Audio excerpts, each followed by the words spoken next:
Hello friends, story magnified पर आपका हार्दिक स्वागत है। आज हम बात करने वाले हैं स्ट्रेटेजिक माइंडसेट बुक की, जिसे लिखा है थिबाउट मिरसे ने। जरा सोचिए, जिंदगी में कितनी बार आपने खुद से कहा होगा कि काश मैंने पहले से सोच लिया होता, या काश मैंने अलग रास्ता चुना होता। अक्सर हम शॉर्ट टर्म बेनिफिट्स के पीछे भागते हैं और बाद में रियलाइज करते हैं कि हमने बड़ी तस्वीर को नजरअंदाज कर दिया। यही कारण है कि कई लोग मेहनत तो करते हैं, लेकिन सही दिशा में काम न करने की वजह से परिणाम वैसा नहीं मिलते। यही जगह है जहां स्ट्रेटेजिक माइंडसेट की ताकत सामने आती है। थिबाउट हमें यह सिखाते हैं कि जिंदगी केवल हार्ड वर्क से नहीं जीती जाती, बल्कि स्मार्ट और स्ट्रेटेजिक सोच से जीती जाती है। एक स्ट्रेटेजी हमें शॉर्ट टर्म चैलेंजेस से निकालकर लॉन्ग टर्म सक्सेस की तरफ ले जाती है। ऑथर कहते हैं कि स्ट्रेटेजिक माइंडसेट अपनाने का मतलब है हर कदम को बड़ी तस्वीर से जोड़ना। जैसे कोई चेस मास्टर केवल अगली चाल नहीं सोचता, बल्कि कई मूव्स आगे तक प्लान करता है। जिंदगी भी चेस बोर्ड की तरह है। अगर आप बिना स्ट्रैटेजी के चलेंगे तो हालात आपको कंट्रोल करेंगे, लेकिन अगर आपके पास स्ट्रैटेजी होगी तो आप हालात को कंट्रोल कर पाएंगे।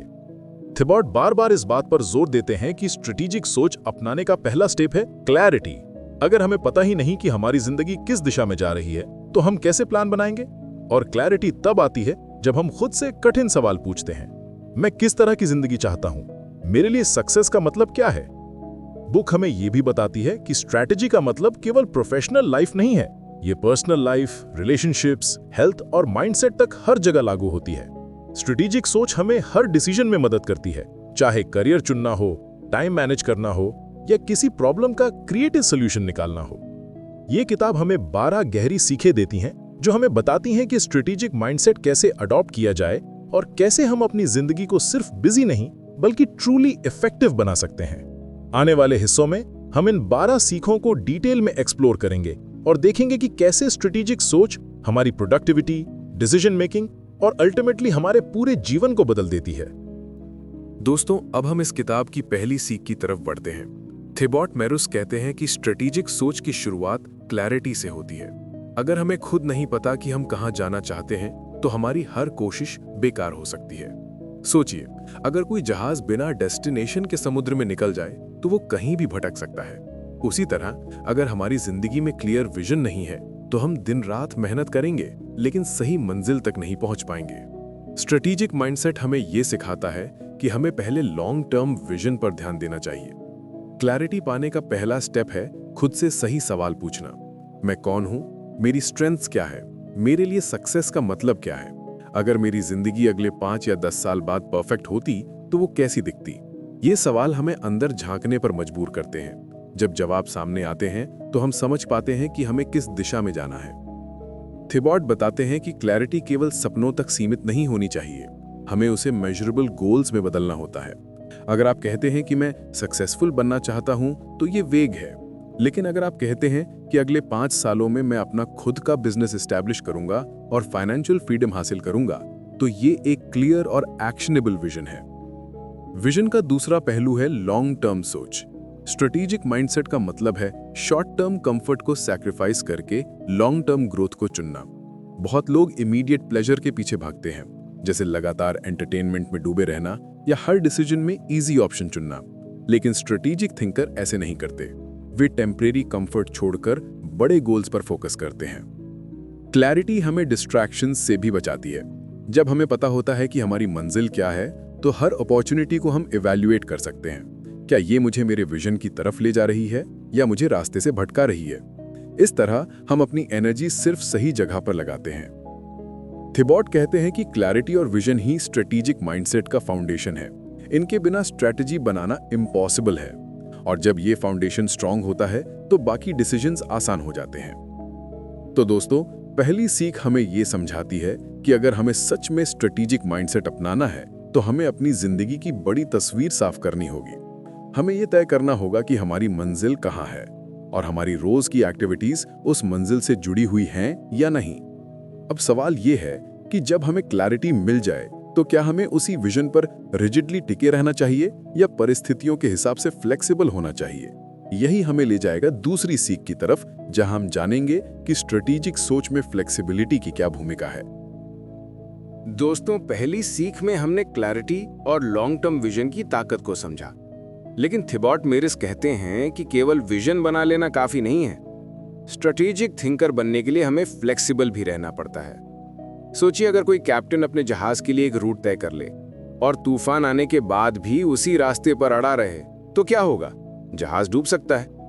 उसी तरह अगर हम लाइफ में एक बार गोल तय करके उसे बिना बदले फॉलो करते रहें तो हालात हमें तोड़ सकते हैं। स्ट्रेटेजिक माइंडसेट रिजिड होने का नाम नहीं है, बल्कि अडेप्टेबिलिटी का नाम है। थिबॉट बताते हैं कि फ्लेक्सिबिलिटी का मतलब है चेंजिंग सर्कमस्टेंसेस के हिसाब से प्लान को एडजस्ट करना। दुनिया हमेशा बदल रही है, टेक्नोलॉजी इवॉल्व हो रही है, इकोनॉमी शिफ्ट कर रही है, लोगों की नीड्स बदल रही हैं। ऐसे में अगर हम अपनी स्ट्रैटेजीज को समय के साथ एडजस्ट नहीं करेंगे तो पीछे रह जाएंगे। अडेप्टेबिलिटी का दूसरा पहलू है ऑप्शंस रखना। स्ट्रेटेजिक थिंकर्स कभी भी सिर्फ एक प्लान पर डिपेंड नहीं करते। उनके पास हमेशा प्लान बी या प्लान सी होता है। इससे उन्हें अनसर्टेन सिचुएशंस में भी कॉन्फिडेंस बना रहता है। मिहाली एक प्रैक्टिकल एग्जांपल देते हैं। मान लीजिए आपने सोचा कि आप अपनी करियर ग्रोथ के लिए एक पर्टिकुलर स्किल सीखेंगे, लेकिन अचानक इंडस्ट्री ट्रेंड बदल गया। स्ट्रेटेजिक माइंडसेट यही कहता है कि अब आपको नई स्किल्स अडॉप्ट करनी होंगी। पुराने तरीकों पर अड़े रहने से कुछ हासिल नहीं होगा। फ्लेक्सिबिलिटी का मतलब यह भी नहीं है कि हम हर बार डायरेक्शन बदल दें। स्ट्रेटेजिक सोच हमें बैलेंस सिखाती है, विजन में क्लैरिटी और पाथ में फ्लेक्सिबिलिटी। विजन हमारी मंजिल है जो स्थिर रहती है, लेकिन रास्ता कई बार बदल सकता है। थिबॉट ये भी बताते हैं कि अडेप्टेबिलिटी का सबसे बड़ा दुश्मन ईगो है। बहुत बार लोग अपने पुराने डिसीजन से चिपके रहते हैं क्योंकि वे मानना नहीं चाहते कि सर्कमस्टेंसेस बदल गए हैं। स्ट्रेटेजिक थिंकर ईगो से ऊपर उठकर रियलिटी को स्वीकार करता है और अपने प्लान्स एडजस्ट करता है। तो दूसरी सीख हमें यह सिखाती है कि स्ट्रेटेजिक माइंडसेट का मतलब है स्ट्रॉन्ग विजन के साथ फ्लेक्सिबल एग्जीक्यूशन। जैसे पानी अपनी शेप बदलता है लेकिन फ्लो जारी रखता है, वैसे ही स्ट्रेटेजिक थिंकर भी सर्कमस्टेंसेस के हिसाब से बदलता है लेकिन अपनी मंजिल पर टिका रहता है। अब सवाल यह है कि अगर हमें क्लैरिटी भी चाहिए और फ्लेक्सिबिलिटी भी, तो रोजमर्रा की जिंदगी में प्रायोरिटीज कैसे तय करें? यही हमें ले जाएगा तीसरी सीख की तरफ, जहां हम जानेंगे कि स्ट्रेटेजिक सोच का सबसे बड़ा टूल प्रायोरिटाइजेशन कैसे काम करता है। दोस्तों, दूसरी सीख में हमने देखा कि फ्लेक्सिबिलिटी और अडेप्टेबिलिटी स्ट्रेटेजिक माइंडसेट का एक अहम हिस्सा है, लेकिन जब हर तरफ ऑप्शंस हों तो सवाल उठता है कहां फोकस करें। थिबॉट म्यूरिस कहते हैं कि यही जगह है जहां प्रायोरिटाइजेशन की ताकत सामने आती है। स्ट्रेटेजिक थिंकर्स जानते हैं कि रिसोर्सेज यानी टाइम, एनर्जी और अटेंशन सीमित होते हैं। अगर हम इन्हें हर जगह खर्च करेंगे तो किसी भी फील्ड में बड़ा रिजल्ट नहीं मिलेगा। इसलिए सबसे पहले यह तय करना जरूरी है कि हमारी प्रायोरिटी क्या है। थिबॉट एक सिंपल प्रिंसिपल बताते हैं, not everything matters equally. Strategic mindset हमें सिखाता है कि हमें उन कामों पर फोकस करना चाहिए जो सबसे बड़ा इंपैक्ट डालते हैं। इसे कई लोग 80-20 प्रिंसिपल कहते हैं, जहां 20% एफर्ट से 80% रिजल्ट्स आते हैं। स्ट्रेटेजिक थिंकर इन्हीं हाई इंपैक्ट टास्क पर ध्यान देता है। सोचिए, अगर कोई स्टूडेंट हर सब्जेक्ट को बराबर समय दे, लेकिन उसके करियर का फ्यूचर किसी एक पर्टिकुलर सब्जेक्ट पर डिपेंड करता हो तो क्या होगा? रिजल्ट एवरेज रहेगा। लेकिन अगर वही स्टूडेंट उस सब्जेक्ट को प्रायोरिटी देता है और बाकी को स्मार्ट तरीके से मैनेज करता है तो वो एक्स्ट्राऑर्डिनरी सक्सेस पा सकता है। यही प्रायोरिटाइजेशन का कमाल है। थिबॉट कहते हैं कि प्रायोरिटीज तय करने के लिए 3 स्टेप्स जरूरी हैं। पहला, अपने गोल्स क्लियरली डिफाइन कीजिए। दूसरा, उन गोल्स से जुड़ी एक्टिविटीज लिस्ट कीजिए।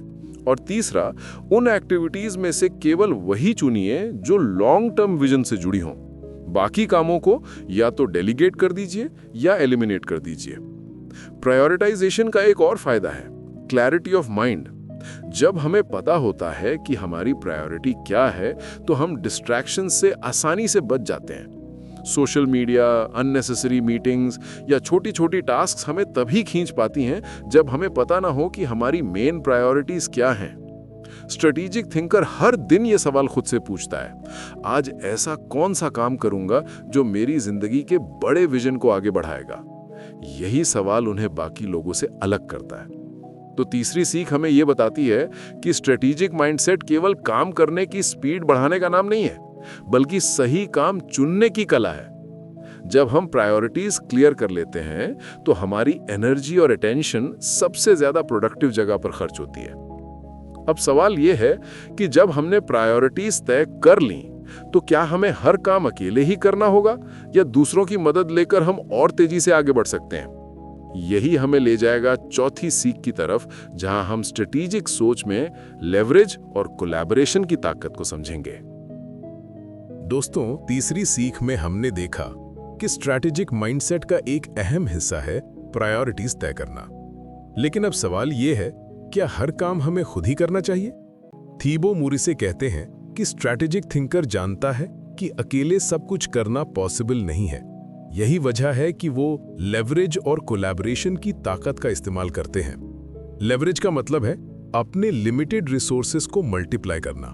स्ट्रैटेजिक थिंकर्स जानते हैं कि उनकी एनर्जी और समय फाइनाइट है, लेकिन अगर वो दूसरों के स्किल्स, नॉलेज और रिसोर्सेज का इस्तेमाल करना सीख जाएं, तो उनका इम्पैक्ट कई गुना बढ़ सकता है।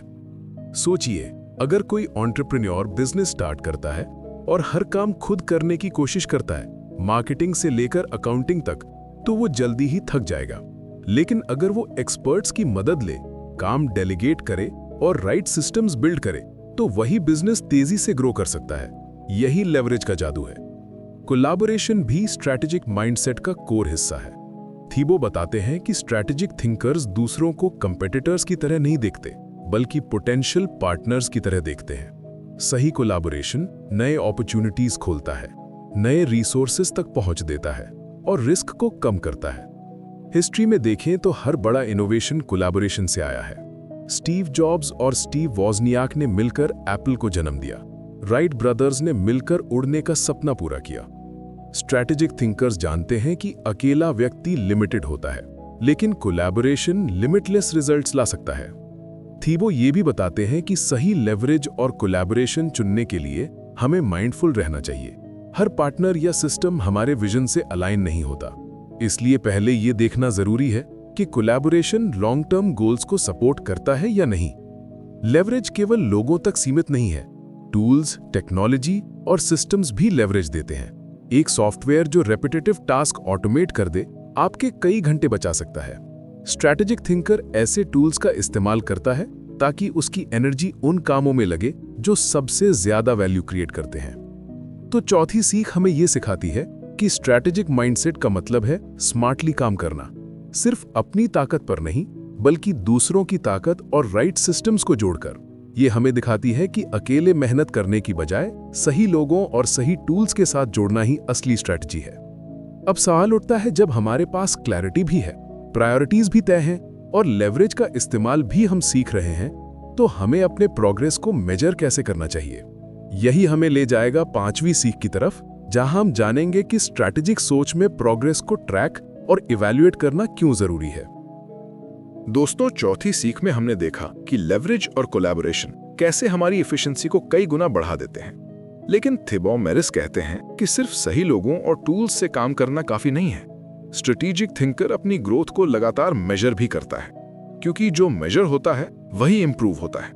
सोचिए, अगर कोई एथलीट हर दिन प्रैक्टिस करता है लेकिन अपनी स्पीड या स्टैमिना को ट्रैक नहीं करता, तो क्या उसे पता चलेगा कि वो बेहतर हो रहा है या नहीं? शायद नहीं। लेकिन वही एथलीट अगर हर रन के बाद टाइम नोट करे, अपनी ब्रीदिंग ऑब्जर्व करे और मिस्टेक्स एनालाइज करे, तो इंप्रूवमेंट नेचुरल हो जाएगी। यही प्रिंसिपल लाइफ और बिजनेस में भी लागू होता है। थिबो बताते हैं कि मेजरमेंट का सबसे बड़ा फायदा है क्लैरिटी। जब हम अपनी प्रोग्रेस को नंबर्स या क्लियर माइलस्टोन्स में देखते हैं, तो हमें साफ साफ पता चलता है कि हम सही दिशा में जा रहे हैं या नहीं। स्ट्रेटेजिक थिंकर हर बड़े गोल को छोटे छोटे मेजरेबल स्टेप्स में डिवाइड करता है और हर स्टेप को ट्रैक करता है। मेजरमेंट मोटिवेशन भी देता है। प्रोग्रेस देखना हमें एनकरेज करता है। जैसे कोई स्टूडेंट जब हर हफ्ते अपने टेस्ट स्कोर्स इंप्रूव होते देखता है, तो उसमें और मेहनत करने की एनर्जी आ जाती है। इवैल्यूएशन भी उतना ही जरूरी है। केवल नंबर्स कलेक्ट करना काफी नहीं है। स्ट्रेटेजिक थिंकर रेगुलरली अपनी स्ट्रैटेजीज इवैल्यूएट करता है। क्या ये तरीका काम कर रहा है? क्या मुझे अपना अप्रोच बदलना चाहिए? ये रिफ्लेक्टिव सोच उन्हें रिजिड होने से बचाती है और अडेप्टेबिलिटी बनाए रखती है। थिबो एक और पॉइंट पर जोर देते हैं, मेजरमेंट हमेशा अलाइंड होना चाहिए हमारे लॉन्ग टर्म विजन से। अगर हम उन चीजों को मेजर कर रहे हैं जो हमारे असली गोल्स से जुड़ी ही नहीं, तो ये केवल टाइम वेस्ट है। स्ट्रेटेजिक थिंकर जानता है कि कौन सी मैट्रिक्स मीनिंगफुल हैं और कौन सी सिर्फ डिस्ट्रैक्शंस। मेजरमेंट और इवैल्यूएशन का एक और हिडन बेनिफिट है अकाउंटेबिलिटी। जब हम अपनी प्रोग्रेस रिकॉर्ड करते हैं तो हमें खुद से ऑनेस्टी रखनी पड़ती है। ये हैबिट हमें एक्सक्यूजेस से दूर करती है और डिसिप्लिन लाती है। तो पांचवी सीख हमें ये सिखाती है कि स्ट्रेटेजिक माइंडसेट का मतलब है अपनी प्रोग्रेस को विजिबल और मेजरेबल बनाना। बिना मेजरमेंट के हम अंधेरे में तीर चलाते हैं, लेकिन जब हम ट्रैक और इवैल्यूएट करते हैं तो हमें साफ पता होता है कि कहाँ इंप्रूव करना है और किस डायरेक्शन में आगे बढ़ना है। अब सवाल यह है कि प्रोग्रेस मेजर करने के बाद भी क्या हर बार हमें सक्सेस ही मिलेगी या फेलियर्स भी इस जर्नी का हिस्सा होंगे? यही हमें ले जाएगा छठी सीख की तरफ, जहां हम समझेंगे कि स्ट्रेटेजिक थिंकर फेलियर को कैसे हैंडल करता है और उसे सक्सेस में बदलता है। दोस्तों, पांचवी सीख में हमने समझा कि मेजरमेंट और इवैल्यूएशन स्ट्रेटेजिक सोच का कोर हिस्सा है। लेकिन एक सच ये भी है कि हर बार मेजरमेंट हमें परफेक्ट रिजल्ट्स नहीं दिखाता। जिंदगी में सेटबैक्स और फेलियर्स आना तय है। यहीं पर थिबो म्यूरिसे कहते हैं, स्ट्रेटेजिक थिंकर फेलियर से डरता नहीं बल्कि उसे ग्रोथ का हिस्सा मानता है। सोचिए, टॉमस एडिसन ने जब लाइट बल्ब इन्वेंट किया तो हजारों बार असफल हुआ। किसी और के लिए ये रिपीटेड फेलियर्स हार का सबूत होते, लेकिन एडिसन ने कहा था, मैंने हजारों बार फेल नहीं किया बल्कि मैंने हजारों ऐसे तरीके खोजे जो काम नहीं करते। यही है स्ट्रेटेजिक माइंडसेट, फेलियर को सक्सेस की रॉ मटेरियल के रूप में देखना। थिबो बताते हैं कि फेलियर्स को हैंडल करने का पहला स्टेप है उन्हें रीफ्रेम करना। स्ट्रेटेजिक थिंकर हर असफलता को फीडबैक मानता है। वो पूछता है कि ये एक्सपीरियंस मुझे क्या सिखा रहा है, मैं अगली बार किस तरह से बेहतर कर सकता हूँ। इस एटीट्यूड से फेलियर डरावना नहीं लगता बल्कि इंप्रूवमेंट का टूल बन जाता है। फेलियर रेजिलियंस भी दिखाता है। जब हम बार बार गिरकर उठते हैं तो हमारे अंदर ग्रिट और परसिवियरेंस डेवलप होता है। स्ट्रेटेजिक थिंकर जानता है कि रेजिलियंस ही लॉन्ग टर्म सक्सेस का असली सीक्रेट है। थिबो ये भी समझाते हैं कि फेलियर को इग्नोर करना या डिनाई करना सबसे बड़ी गलती है। स्ट्रेटेजिक थिंकर ऑनेस्ट होता है। वो डेटा और फैक्ट्स देखता है, मिस्टेक्स एक्सेप्ट करता है और फिर करेक्टिव एक्शन लेता है। यही डिफरेंस है ऑर्डिनरी और स्ट्रेटेजिक थिंकर्स में। ऑर्डिनरी व्यक्ति फेलियर को एंड समझ लेता है, स्ट्रेटेजिक थिंकर उसे एक बेंड की तरह देखता है जहां से नया रास्ता खुलता है। फेलियर का एक और फायदा है क्रिएटिविटी। जब एक तरीका काम नहीं करता तो दिमाग नेचुरली नए सॉल्यूशंस खोजने लगता है। स्ट्रेटेजिक थिंकर्स इसी क्रिएटिविटी को एम्ब्रेस करते हैं और अक्सर ब्रेक थ्रूज यहीं से आते हैं। तो छठी सीख हमें ये बताती है कि फेलियर स्ट्रेटेजिक जर्नी का हिस्सा है। ये हमें तोड़ता नहीं बल्कि शेप करता है। स्ट्रेटेजिक थिंकर फेलियर को अवॉइड नहीं करता बल्कि उसे ग्रोथ और सक्सेस की प्रोसेस में इंटीग्रेट करता है। अब सवाल ये उठता है कि अगर फेलियर और सेटबैक्स आते रहेंगे तो हमें लंबे समय तक मोटिवेटेड कैसे रहना चाहिए। यही हमें ले जाएगा सातवीं सीख की तरफ, जहां हम जानेंगे कि स्ट्रेटेजिक थिंकर मोटिवेशन और डिसिप्लिन को कैसे बैलेंस करता है। दोस्तों, छठी सीख में हमने समझा कि स्ट्रेटेजिक थिंकर फेलियर से डरता नहीं बल्कि उसे फीडबैक की तरह यूज करता है। लेकिन अब एक और सवाल सामने आता है, जब बार बार चैलेंजेस और सेटबैक्स आएंगे तो हम अपनी एनर्जी और ड्राइव कैसे बनाए रखेंगे? सिबॉट म्यूरिस कहते हैं कि स्ट्रेटेजिक थिंकर्स इसके लिए मोटिवेशन और डिसिप्लिन का सही बैलेंस बनाते हैं। मोटिवेशन को अगर हमें एक स्पार्क माने तो डिसिप्लिन उस आग को जलाए रखने वाला ईंधन है। सिर्फ मोटिवेशन पे डिपेंड करना डेंजरस है, क्योंकि मोटिवेशन अक्सर मूड और सिचुएशंस पे डिपेंड करती है। कभी आप बहुत इंस्पायर्ड महसूस करेंगे और कभी बिल्कुल डल। अगर सक्सेस मोटिवेशन पर ही टिकी होती तो शायद कोई बड़ी अचीवमेंट पॉसिबल ही नहीं होती। सिबो बताते हैं कि स्ट्रेटेजिक थिंकर मोटिवेशन को स्टार्टिंग पॉइंट की तरह यूज करता है, लेकिन आगे बढ़ने के लिए डिसिप्लिन पे भरोसा करता है। डिसिप्लिन का मतलब है कंसिस्टेंट एक्शन लेना, चाहे मन करे या ना करे। यही कंसिस्टेंसी धीरे धीरे हैबिट्स में बदलती है और हैबिट्स ही हमारी डेस्टिनी शेप करती हैं। सोचिए, अगर कोई राइटर हर दिन इंस्पिरेशन का इंतजार करे तो वो शायद कभी किताब पूरी ना कर पाए। लेकिन अगर वो ही राइटर रोज एक फिक्स्ड समय पर लिखने बैठे तो धीरे धीरे वर्ड्स एक किताब का रूप ले लेंगे। स्ट्रेटेजिक थिंकर्स इसी प्रिंसिपल को अपनाते हैं। वे अपनी प्रोडक्टिविटी इंस्पिरेशन पर नहीं बल्कि स्ट्रक्चर और हैबिट्स पे बिल्ड करते हैं। मोटिवेशन का स्ट्रेटेजिक यूज ये है कि इसे हमें टाइम टू टाइम रिचार्ज करना चाहिए। इसके लिए सिबॉट सजेस्ट करते हैं अपने विजन को याद करना, सक्सेस स्टोरीज पढ़ना, सपोर्टिव लोगों से जुड़ना और स्मॉल विन सेलिब्रेट करना। ये सब हमें फ्रेश एनर्जी देता है, लेकिन असली काम डिसिप्लिन करता है। थिबॉट ये भी बताते हैं कि डिसिप्लिन रिजिड सिस्टम बनाने का नाम नहीं है। स्ट्रेटेजिक थिंकर्स फ्लेक्सिबिलिटी और अडेप्टेबिलिटी रखते हैं। अगर एक प्लान काम ना करे तो वे उसे एडजस्ट करते हैं, लेकिन कंसिस्टेंसी कभी नहीं छोड़ते। तो 7वीं सीख हमें यह समझाती है कि स्ट्रेटेजिक माइंडसेट का मतलब है मोटिवेशन और डिसिप्लिन के बीच सही बैलेंस। मोटिवेशन स्पार्क देता है, लेकिन डिसिप्लिन जर्नी पूरी कराता है। स्ट्रेटेजिक थिंकर दोनों का सही इस्तेमाल करता है ताकि उसकी एनर्जी कभी खत्म ना हो। अब सवाल यह है कि जब हमें क्लैरिटी भी है, प्रायोरिटीज भी क्लियर हैं और हम डिसिप्लिन से कंसिस्टेंटली काम कर रहे हैं, तो स्ट्रेटेजिक थिंकर खुद को डिस्ट्रैक्शंस और अननेसेसरी टेम्पटेशन से कैसे बचाता है? यही हमें ले जाएगा 8वीं सीख की तरफ, जहां हम जानेंगे कि फोकस और डिस्ट्रैक्शंस मैनेजमेंट स्ट्रेटेजिक माइंडसेट में कितने क्रूशियल है। दोस्तों, 7वीं सीख में हमने देखा कि मोटिवेशन और डिसिप्लिन स्ट्रेटेजिक थिंकर्स को लंबी दौड़ में टिके रहने की ताकत देते हैं। लेकिन थिबॉट म्यूरिस कहते हैं कि ये ताकत तभी काम आती है जब हम डिस्ट्रैक्शंस को कंट्रोल करना सीखें। स्ट्रेटेजिक थिंकर जानता है कि फोकस ही उसकी सबसे कीमती करेंसी है। आज की दुनिया डिस्ट्रैक्शन से भरी हुई है। Mobile notification, social media updates, लगातार आने वाले ईमेल्स, ये सब हमारी अटेंशन को छोटे छोटे टुकड़ों में बांट देते हैं। और जब फोकस बिखर जाता है तो स्ट्रेटेजिक सोच प्रैक्टिकली इम्पॉसिबल हो जाती है। थिबॉट बताते हैं कि फोकस बनाए रखने का पहला स्टेप है डिस्ट्रैक्शंस की अवेयरनेस। जब हमें यह पता चल जाता है कि कौन सी चीजें हमें रिपीटेडली ऑफ ट्रैक करती हैं, तो हम उन्हें कंट्रोल करने के लिए स्ट्रेटजीज बना सकते हैं। डिस्ट्रैक्शन मैनेजमेंट का एक तरीका है बाउंड्री सेट करना। स्ट्रेटेजिक थिंकर्स जानते हैं कि हर चीज को तुरंत रिस्पॉन्ड करना जरूरी नहीं। वे क्लियर रूल्स बनाते हैं, जैसे वर्क टाइम में फोन साइलेंट रखना, स्पेसिफिक आवर्स में ईमेल्स चेक करना और डीप वर्क के दौरान सोशल मीडिया से दूर रहना। फोकस बनाए रखने का दूसरा प्रिंसिपल है एनवायरनमेंट डिजाइन। अगर आपका वर्क स्पेस ही डिस्ट्रैक्शन से भरा हो तो फोकस इम्पॉसिबल है। स्ट्रेटेजिक थिंकर अपने एनवायरनमेंट को इस तरह सेट करता है कि अटेंशन नेचुरली उस काम पर जाए जो सबसे ज्यादा महत्वपूर्ण है। थिबॉट ये भी कहते हैं कि फोकस का मतलब केवल डिस्ट्रैक्शंस हटाना नहीं है, बल्कि अटेंशन को सही जगह डायरेक्ट करना भी है। स्ट्रेटेजिक थिंकर्स हर दिन खुद से ये सवाल पूछते हैं कि आज मेरी एनर्जी किस काम में सबसे बड़ा डिफरेंस ला सकती है। यही सवाल उन्हें बाकी लोगों से अलग करता है। डिस्ट्रैक्शन मैनेजमेंट डिसिप्लिन से भी जुड़ा है। कई बार शॉर्ट टर्म टेम्पटेशंस हमें लॉन्ग टर्म गोल्स से भटका देते हैं। स्ट्रेटेजिक थिंकर इन टेम्पटेशंस को पहचानता है और खुद को रिमाइंड करता है कि टेम्पररी कंफर्ट उसकी बड़ी मंजिल को छोटा कर सकता है। तो 8वीं सीख हमें यह सिखाती है कि स्ट्रेटेजिक माइंडसेट का मतलब है फोकस की रक्षा करना। डिस्ट्रैक्शंस को कंट्रोल करके और अटेंशन को सही डायरेक्शन में चैनलाइज करके हम अपने विजन की तरफ स्टेडी प्रोग्रेस कर सकते हैं। अब सवाल यह है कि जब स्ट्रेटेजिक थिंकर फोकस बनाए रखता है तो वो कैसे इंश्योर करता है कि हर एक्शन उसकी बिगेस्ट स्ट्रैटेजी से अलाइन हो। यही हमें ले जाएगा 9वीं सीख की तरफ, जहां हम अलाइनमेंट और कंसिस्टेंसी की अहमियत को समझेंगे।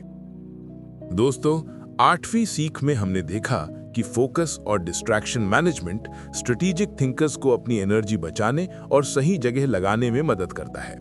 लेकिन थिबॉट म्यूरिस कहते हैं कि केवल फोकस ही काफी नहीं है। स्ट्रेटेजिक माइंडसेट का मतलब है हर एक्शन को बड़े विजन के साथ अलाइन करना और कंसिस्टेंसी बनाए रखना। सोचिए, अगर कोई व्यक्ति बहुत मेहनत करता है लेकिन उसका हर एक्शन अलग-अलग डायरेक्शंस में है, तो उसका रिजल्ट क्या होगा? एनर्जी तो खर्च होगी, लेकिन आउटकम बिखरा हुआ मिलेगा। स्ट्रेटेजिक थिंकर ऐसा नहीं करता। वो हर छोटे स्टेप को अपने लॉन्ग टर्म विजन से जोड़कर देखता है। थिबॉट अलाइनमेंट को कंपास से कंपेयर करते हैं। जैसे कंपास आपको हमेशा उत्तर की दिशा दिखाता है, वैसे ही विजन आपको ये क्लैरिटी देता है कि आपका अगला कदम किस तरफ होना चाहिए। स्ट्रेटेजिक थिंकर बार बार खुद से ये सवाल पूछता है, क्या ये एक्शन मुझे मेरी मंजिल के करीब ले जा रहा है या ये मुझे भटका रहा है? कंसिस्टेंसी इस अलाइनमेंट को सस्टेनेबल बनाती है। स्ट्रेटेजिक थिंकर्स जानते हैं कि एक बड़ा गोल अचानक पूरी तरह अचीव नहीं होता। ये छोटे छोटे कंसिस्टेंट स्टेप्स का रिजल्ट होता है। हर दिन अलाइंड एक्शंस लेना ही लॉन्ग टर्म स्ट्रैटेजी को रियलिटी बनाता है। थिबॉट ये भी बताते हैं कि कंसिस्टेंसी का मतलब रिजिड होना नहीं है। सर्कमस्टेंसेस बदलने पर प्लान्स एडजस्ट हो सकते हैं, लेकिन ओवरऑल डायरेक्शन वही रहती है। यही अलाइनमेंट और अडेप्टेबिलिटी का परफेक्ट बैलेंस है। अलाइनमेंट हमें क्लैरिटी और पीस ऑफ माइंड भी देता है। जब हमारे एक्शंस और विजन मैच करते हैं तो इनर कॉन्फ्लिक्ट कम हो जाता है। हम ज्यादा मोटिवेटेड और कॉन्फिडेंट महसूस करते हैं। स्ट्रेटेजिक थिंकर इस अलाइनमेंट को मेंटेन करने के लिए बार बार रिफ्लेक्ट करता है, गोल्स और एक्शंस का रिव्यू करता है और जरूरत पड़ने पर कोर्स करेक्ट करता है। कंसिस्टेंसी का हिडन बेनिफिट ये है कि ये कंपाउंड इफेक्ट क्रिएट करता है। छोटी छोटी अलाइंड हैबिट्स जब लगातार दोहराई जाती हैं तो समय के साथ एक्स्ट्रा ऑर्डिनरी रिजल्ट्स देती हैं। स्ट्रेटेजिक थिंकर जानता है कि डेली प्रोग्रेस ही अल्टीमेट सक्सेस का रास्ता है। तो 9वीं सीख हमें ये बताती है कि स्ट्रेटेजिक माइंडसेट का मतलब है हर एक्शन को विजन से अलाइन करना और कंसिस्टेंसी से उसे कंपाउंड करना। यही अप्रोच ऑर्डिनरी और एक्स्ट्रा ऑर्डिनरी रिजल्ट्स में फर्क पैदा करती है। अब सवाल ये है कि अगर अलाइनमेंट और कंसिस्टेंसी इतने क्रूशल हैं तो स्ट्रेटेजिक थिंकर अपनी डिसीजन मेकिंग को शार्प कैसे रखता है ताकि हर स्टेप स्मार्ट और टाइमली हो। यही हमें ले जाएगा 10वीं सीख की तरफ, जहां हम स्ट्रेटेजिक सोच में डिसीजन मेकिंग की ताकत को समझेंगे। दोस्तों, 9वीं सीख में हमने समझा कि अलाइनमेंट और कंसिस्टेंसी स्ट्रैटेजिक थिंकर्स के हर कदम को उनके बड़े विजन से जोड़ती है। लेकिन थिबॉट म्यूलिस कहते हैं कि इस अलाइनमेंट को रियलिटी में बदलने के लिए एक और चीज जरूरी है, effective decision making. Strategic thinker ordinary decisions को एक्स्ट्राऑर्डिनरी आउटकम्स में बदलने की क्षमता रखते हैं। हर दिन हम छोटे बड़े कई डिसीजंस लेते हैं, कहां समय देना है, किससे बात करनी है, किस प्रोजेक्ट को प्राथमिकता देनी है। स्ट्रैटेजिक थिंकर इन फैसलों को रैंडमली नहीं लेता, वो पहले विजन और प्रायोरिटीज क्लियर करता है, फिर हर डिसीजन को उसी फिल्टर से गुजारता है। थिबॉट बताते हैं कि स्ट्रॉन्ग डिसीजन मेकिंग का पहला प्रिंसिपल है क्लैरिटी। जब हमें पता हो कि हमारी प्रायोरिटीज क्या हैं, तो चॉइसेस लेना आसान हो जाता है। स्ट्रैटेजिक थिंकर अस्पष्टता को टॉलरेट नहीं करता, वो हर सिचुएशन को सिंप्लीफाई करता है ताकि सही रास्ता साफ दिखे।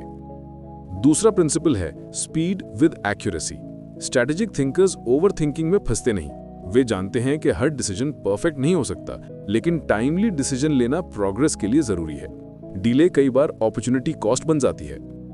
तीसरा प्रिंसिपल है लॉन्ग टर्म इंपैक्ट सोचना। साधारण लोग इमीडिएट कंफर्ट देखकर डिसीजन लेते हैं, जबकि strategic thinker future consequences analyse करता है। वो शॉर्ट टर्म गेन से ज्यादा लॉन्ग टर्म सक्सेस पर ध्यान देता है। थिबॉट ये भी बताते हैं कि डिसीजन मेकिंग में रिस्क असेसमेंट क्रिटिकल है। स्ट्रैटेजिक थिंकर्स रिस्क को अवॉइड नहीं करते, बल्कि उसे कैलकुलेट करते हैं। वे वर्स्ट केस सिनेरियो एनालाइज करते हैं और फिर भी बोल्ड स्टेप्स उठाने से डरते नहीं। यही कैलकुलेटेड रिस्क्स उन्हें आगे बढ़ाते हैं। डिसीजन मेकिंग का एक सटल एस्पेक्ट इंट्यूशन भी है। कई बार लॉजिकल डेटा कंप्लीट नहीं होता। ऐसे में स्ट्रैटेजिक थिंकर अपने इंट्यूशन पर भरोसा करता है, लेकिन ब्लाइंड नहीं, बल्कि एक्सपीरियंस और रिफ्लेक्शन से शार्पन की हुई इंट्यूशन।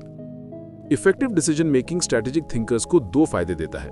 पहला क्लैरिटी ऑफ डायरेक्शन और दूसरा स्पीड ऑफ एग्जीक्यूशन। जब डायरेक्शन साफ हो और एक्शन तेज हो तो प्रोग्रेस नेचुरल बन जाती है।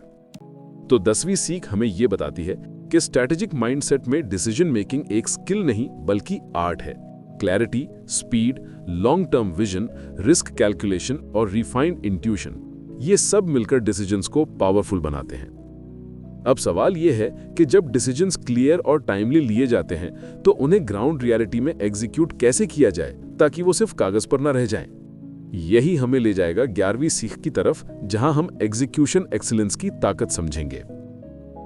दोस्तों, 10वीं सीख में हमने देखा कि स्ट्रेटेजिक थिंकर्स की ताकत उनके स्मार्ट और टाइमली डिसीजंस में होती है। लेकिन थिबॉट म्यूरिस कहते हैं कि केवल अच्छे डिसीजंस लेना ही काफी नहीं है। असली फर्क तब पड़ता है जब उन डिसीजंस को ग्राउंड रियलिटी में एग्जीक्यूट किया जाता है।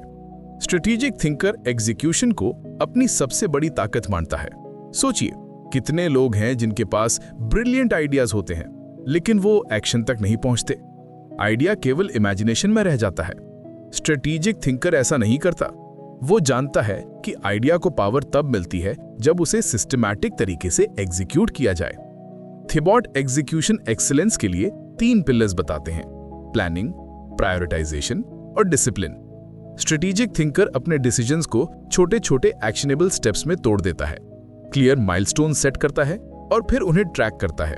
इससे प्रोग्रेस नजर आती है और मोटिवेशन बनी रहती है। प्रायोरिटाइजेशन एग्जीक्यूशन का दूसरा पिलर है। स्ट्रेटेजिक थिंकर हर एक्शन को उसके इम्पैक्ट के हिसाब से प्रायोरिटाइज करता है। वो बिजी रहने से ज्यादा इम्पैक्ट क्रिएट करने पर ध्यान देता है। इसी कारण वो 20% एफर्ट से 80% रिजल्ट्स निकालने की कोशिश करता है। डिसिप्लिन तीसरा और सबसे जरूरी पिलर है। एग्जीक्यूशन में कई बार मोनोटनी आती है, डिस्ट्रैक्शंस आते हैं, फेलियर्स भी आते हैं। स्ट्रेटेजिक थिंकर इन सब के बावजूद कमिटेड रहता है। उसकी डिसिप्लिन उसे आगे बढ़ाती है जब बाकी लोग हार मान लेते हैं। एग्जीक्यूशन एक्सीलेंस का एक हिडन सीक्रेट है अकाउंटेबिलिटी। स्ट्रेटेजिक थिंकर्स खुद को अकाउंटेबल रखते हैं। वो डेडलाइंस बनाते हैं, प्रोग्रेस मेजर करते हैं और जरूरत पड़ने पर अपनी स्ट्रेटेजी एडजस्ट भी करते हैं। थिबॉट ये भी कहते हैं कि एग्जीक्यूशन केवल स्पीड का खेल नहीं है, ये कंसिस्टेंसी और क्वालिटी का बैलेंस है। स्ट्रेटेजिक थिंकर इंश्योर करता है कि हर स्टेप थॉटफुल और पर्पसफुल हो ताकि लॉन्ग टर्म रिजल्ट सस्टेनेबल बने रहें। एग्जीक्यूशन एक्सीलेंस स्ट्रेटेजिक माइंडसेट का वो हिस्सा है जो थ्योरी और प्रैक्टिस के बीच पुल का काम करता है। यही वजह है कि स्ट्रेटेजिक थिंकर्स अपने कॉम्पिटिटर से आगे निकल जाते हैं, क्योंकि वो केवल सोचते नहीं बल्कि करते भी हैं। तो 11वीं सीख हमें ये सिखाती है कि स्ट्रेटेजिक थिंकर एग्जीक्यूशन में एक्सीलेंस लाता है, प्लानिंग, प्रायोरिटाइजेशन, डिसिप्लिन और अकाउंटेबिलिटी के जरिए। यही एबिलिटी उसे विजनरी होने के साथ साथ अचीवर भी बनाती है। अब सवाल यह है कि जब एग्जीक्यूशन इतना पावरफुल हो जाता है तो स्ट्रेटेजिक थिंकर कैसे सुनिश्चित करता है कि ये जर्नी उसे ग्रोथ और फुलफिलमेंट दोनों दे। यही हमें ले जाएगा 12वीं और आखिरी सीख की तरफ, जहां हम स्ट्रेटेजिक माइंडसेट के होलिस्टिक इंपैक्ट को एक्सप्लोर करेंगे। दोस्तों, 11वीं सीख में हमने जाना कि एग्जीक्यूशन एक्सीलेंस स्ट्रेटेजिक थिंकर को आइडियाज से रियलिटी तक ले जाती है, लेकिन थिबो म्योरिस से कहते हैं कि स्ट्रेटेजिक माइंडसेट की असली खूबसूरती तब सामने आती है जब हम उसके होलिस्टिक इंपैक्ट को देखें। स्ट्रेटेजिक थिंकर की सोच केवल करियर या बिजनेस तक सीमित नहीं रहती, बल्कि उसकी पूरी लाइफ को शेप करती है। स्ट्रेटेजिक थिंकर का पहला बड़ा फायदा है क्लैरिटी ऑफ पर्पस। जब इंसान जानता है कि उसका अल्टीमेट विजन क्या है और उसके डेली एक्शंस उसी विजन से अलाइंड है, तो उसकी लाइफ में मीनिंग आता है। वो सिर्फ सरवाइव नहीं करता, बल्कि इंटेंशनली जीता है। यही क्लैरिटी उसे पीस ऑफ माइंड देती है। दूसरा इंपैक्ट है कॉन्फिडेंस और रेजिलियंस। जब स्ट्रेटेजिक थिंकर चैलेंजेस का सामना करता है तो वो खुद को हेल्पलेस नहीं समझता। उसे पता होता है कि हर मुश्किल के लिए स्ट्रेटेजी बनाई जा सकती है। यही माइंडसेट उसे फेलियर्स से बाउंस बैक करने की ताकत देता है। तीसरा इंपैक्ट है रिलेशनशिप्स पर। स्ट्रेटेजिक थिंकर केवल अपने गोल्स पर फोकस नहीं करता, बल्कि ये भी समझता है कि सक्सेस सस्टेनेबल तभी है जब वो दूसरों के साथ हेल्दी कनेक्शंस बनाए। स्ट्रेटेजिक माइंडसेट एम्पैथी और कोलैबोरेशन को भी स्पेस देता है, जिससे टीम वर्क और ट्रस्ट मजबूत होते हैं। थिबो ये भी बताते हैं कि स्ट्रेटेजिक माइंडसेट ग्रोथ को लाइफ लॉन्ग हैबिट बना देता है। स्ट्रेटेजिक थिंकर हर एक्सपीरियंस से सीखता है, चाहे वो सक्सेस हो या फेलियर। उसकी नजर हमेशा इंप्रूवमेंट पर रहती है। यही एटीट्यूड उसे स्टैग्नेंट होने से बचाता है और उसकी पर्सनल ग्रोथ लगातार चलती रहती है। होलिस्टिक इंपैक्ट का एक सटल एस्पेक्ट है फुलफिलमेंट। स्ट्रेटेजिक थिंकर केवल मटेरियल अचीवमेंट से संतुष्ट नहीं होता। वो अपने विजन को इस तरह डिजाइन करता है कि उसमें पर्सनल हैप्पीनेस और दूसरों की भलाई दोनों शामिल हों। इस बैलेंस की वजह से उसकी जर्नी मीनिंगफुल बन जाती है। स्ट्रेटेजिक माइंडसेट हमें यह भी सिखाता है कि सक्सेस कोई फाइनल डेस्टिनेशन नहीं है, बल्कि एक कंटिन्यूअस जर्नी है। स्ट्रेटेजिक थिंकर हर माइलस्टोन सेलिब्रेट करता है, लेकिन उसके साथ साथ अगले लेवल की ओर बढ़ता रहता है। यही कंटिन्यूअस ग्रोथ उसकी लाइफ को एक्स्ट्रा ऑर्डिनरी बनाती है। तो 12वीं और अंतिम सीख हमें यह सिखाती है कि स्ट्रेटेजिक माइंडसेट का होलिस्टिक इंपैक्ट हमारी पूरी लाइफ को ट्रांसफॉर्म कर देता है। Purpose, confidence, resilience, relationships, growth और फुलफिलमेंट सब एक साथ। अब जब हमने ये पूरी जर्नी एक्सप्लोर कर ली है, तो ये सोचने की बात है, क्या हम भी अपनी जिंदगी को स्ट्रेटेजिक तरीके से जी रहे हैं या अभी भी रैंडम चॉइसेस और डिस्ट्रैक्शंस हमें कंट्रोल कर रहे हैं? दोस्तों, अब जब हमने थिबो मैरिस की स्ट्रैटेजिक माइंडसेट से ये पूरी यात्रा तय कर ली है, तो एक बात साफ हो जाती है। सफलता सिर्फ मेहनत से नहीं मिलती, बल्कि सही दिशा और सही सोच से मिलती है। स्ट्रैटेजिक माइंडसेट हमें यह सिखाता है कि कैसे हम अपने विजन को क्लियर करें, डिस्ट्रैक्शन से बचें, स्मार्ट डिसीजंस लें और फिर उन डिसीजंस को लगातार एग्जीक्यूट करते हुए अपनी जिंदगी को पर्पसफुल बनाएं। सोचिए, अगर हर सुबह उठकर हमें ये क्लैरिटी हो कि आज हमें किस पर ध्यान देना है, किससे दूर रहना है और कैसे अपनी एनर्जी को सही जगह पर लगाना है, तो हमारी प्रोडक्टिविटी, हमारा कॉन्फिडेंस और हमारी ग्रोथ कितनी अलग होगी। यही पावर है स्ट्रैटेजिक माइंडसेट की। लेकिन याद रखिए, ये केवल किताब पढ़ने भर से पॉसिबल नहीं होगा। इसके लिए जरूरी है कि हम इन लर्निंग्स को अपनी डेली लाइफ में प्रैक्टिस करें, छोटे छोटे स्टेप्स से शुरुआत करें, क्लियर गोल सेट करें, डिस्ट्रैक्शंस कम करें और हर एक्शन को अपने बिगर विजन से जोड़ें।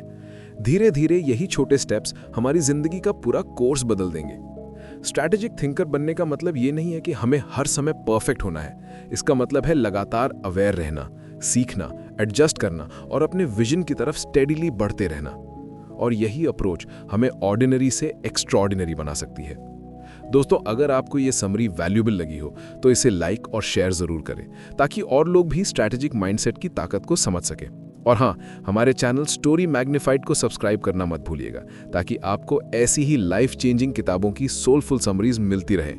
आपकी सपोर्ट ही हमें मोटिवेट करती है कि हम आपके लिए और भी बेहतरीन कंटेंट लाएं। याद रखिए, लाइफ शॉर्ट है, लेकिन सही स्ट्रैटेजी के साथ आप इसे पर्पसफुल और एक्स्ट्राऑर्डिनरी बना सकते हैं।